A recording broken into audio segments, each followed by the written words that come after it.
Hello everyone. पिछली video में हमने आपको मैट्रिक्स में ऑपरेशन ऑफ मैट्रिक्स बताया था। उसमें हमने चर्चा की थी किस प्रकार से हम मैट्रिक्स के अंदर रो और कॉलम में किस प्रकार से हम ऑपरेट कर सकते हैं। उसका हमने अध्ययन किया था कि एक रो से दूसरे रो में कैसे चेंज होगा, या एक कॉलम से दूसरे कॉलम में कैसे चेंज होंगे, या एक कॉलम को किसी भी संख्या से, एक रो को किसी भी संख्या से मल्टीपल करेंगे या गुणा करेंगे तो क्या रिजल्ट आएगा। आज हम आगे उसी में पढ़ रहे हैं इन्वर्टिबल मैट्रिक्स, व्युत्क्रमणीय आयु। से ध्यान से देखना, बहुत इंपॉर्टेंट है।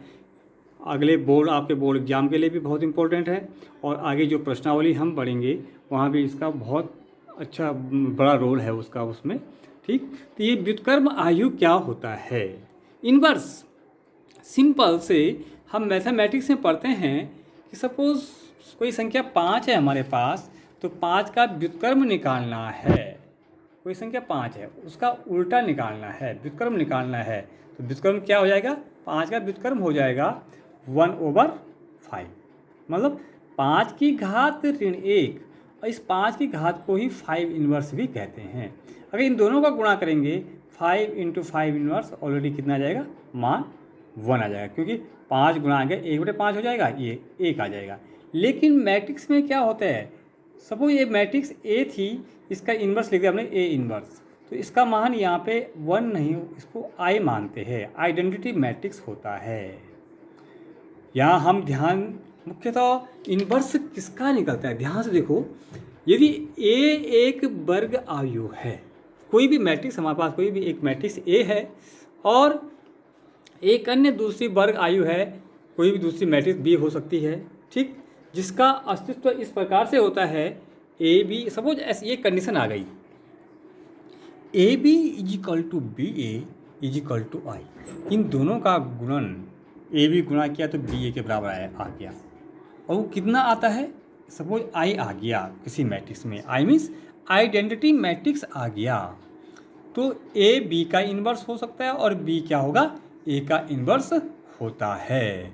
स्पेशली इसमें ध्यान देने वाली बात है कि किसी भी आयु का व्युत्क्रम केवल उस आयु का निकलेगा जो क्या होगा, स्क्वायर होगा, जो वर्ग आयु होगा, केवल वर्ग आयु का ही इन्वर्स मैट्रिक्स निकलता है। और ये जो A B is equal to B A is equal to I, ये भी कब मान्य होंगे, जब दोनों मैट्रिक्स ए और बी, दोनों मैट्रिक्सों का जो ऑर्डर होगा, क्रम होगा, समान होगा। ये नहीं होगा कि एक मैट्रिक्स का ऑर्डर 2/2 है, दूसरे का 3/3 है, वो हल नहीं होगा। क्यों, 2/2 है तो 2/2 दूसरे का भी क्या होना चाहिए, 2/2 होना चाहिए, और 3/3 है तो 3/3 होना चाहिए। मैंने आपको पहले बता चुका हूँ कि केवल इन्वर्स उसी मैट्रिक्स से निकलता है जो क्या हो, स्क्वायर हो। स्क्वायर वर्ग आयु का ही केवल व्युत्क्रमणीय आयु निकलता है। ध्यान नोट कर लो, बुक्स में अपनी कॉपी में नोट कर लो कि किसी भी आयताकार आयु का व्युत्क्रम आयु नहीं होता है। रो कॉलम अलग हो तो उसका क्या होगा, इन्वर्स मैट्रिक्स नहीं निकलता है।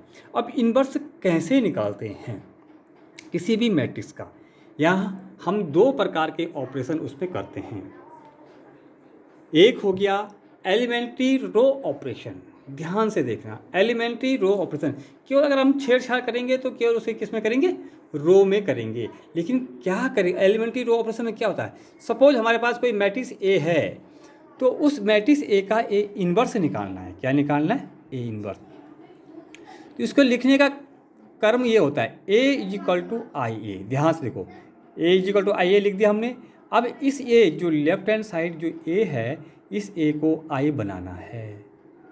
आई मीन्स आइडेंटिटी मैट्रिक्स में लाना है। सपोज 2/2 है तो 1 0 0 1, ठीक है, जिसका विकर्ण क्या होता है, 1 होता है, और अन्य एलिमेंट्स क्या होते हैं, उसके शून्य होते हैं। इस ए को आई बनाना है।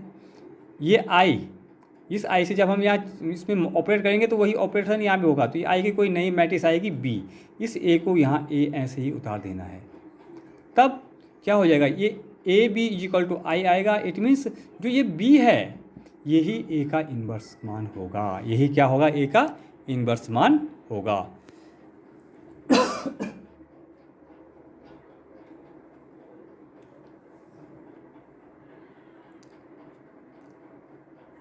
अब सेकंड हमारे पास है एलिमेंट्री कॉलम ऑपरेशन। वहाँ तो रो का क्या है? एलिमेंट्री कॉलम ऑपरेटर में क्या होता है? ध्यान देखो क्या फॉर्मूला है, ए इज इक्वल टू ए आई। यहाँ रो में क्या था? आई ए था। यहाँ हमने क्या है? इसका क्रम चेंज कर दिया, ए और आई कर दिया। मैंने कहा इस ए को जो लेफ्ट हैंड है इसमें आई बनाना है, आइडेंटिटी मैट्रिक्स बनाना है। और जो ये ए है इस ए को ए रख दो, और यहाँ जो आई है आई को चेंज, जो ऑपरेट यहाँ होगा, जो नियम यहाँ लागू होगा यहाँ करेंगे हम कॉलम में चेंज, वही कॉलम इसके चेंज करने, ये ऐसे उतार देना है। ये सपोज बी मैट्रिक्स आ गई, तो ये बी क्या है? ये बी ए इन्वर्स का मान ही बी है। ए इन्वर्स का मान क्या निकलेगा? बी निकलेगा। तो ये हो गया आपका कॉलम ऑपरेशन। ध्यान से देख लिया आपने कि बिल्कुल इन्वर्स आयु उसी का निकलेगा जो स्क्वायर मैट्रिक्स होगा। जो क्या होगा? स्क्वायर मैट्रिक्स होगा। केवल स्क्वायर मैट्रिक्स का ही क्या निकलेगा?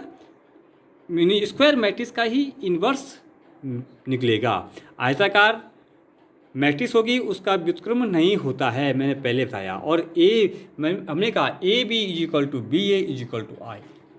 तब इसमें क्या होगा? सिंपल लॉ है कि ए का इन्वर्स क्या होगा? ए का इन्वर्स बी और बी का इन्वर्स ए होगा जब दोनों का गुणनफल क्या हो? आई हो, आइडेंटिटी मैट्रिक्स हो। ऐसे हमने कहा था यहाँ पे कि ए बी बराबर B A is equal to I तभी मान्य होता है जब दोनों का कर्म क्या हो? समान हो। ऑपरेशन बता दिए, दो ऑपरेशन एलिमेंट्री रोज ऑपरेशन। रो में क्या लिखते हैं? ए बराबर आई ए। ध्यान से दो फॉर्मूला याद कर लो, ए बराबर आई ए, आई फिर इस ए को क्या बनाओ? लेफ्ट साइड आई बनाया, आई मीन्स आइडेंटिटी मैट्रिक्स बनाया। और वही जो रो ऑपरेशन हो रहे होंगे वो हम ये आई में चेंज करेंगे। यहाँ आई का मान बी आ जाएगा, इस ए को ऐसे ही रखना है। आगे हम प्रश्न करेंगे तो और क्लियर हो जाएगा। इसी प्रकार से क्या है? कॉलम मैट्रिक्स है। कॉलम ये एलिमेंट्री कॉलम जो ऑपरेशन है उसमें ए बराबर ए आई, यहाँ क्या था? रो में आई ए। तो कोई भी दो मेथड में से एक मेथड हम अपनाएंगे और किसी भी मैट्रिक्स का हम क्या निकालेंगे? इन्वर्स निकालेंगे। अगले इसका यूज़ हम अगली वीडियो में करेंगे, प्रश्न हल करेंगे तो फिर तो क्लियर हो जाएगा। Thank you.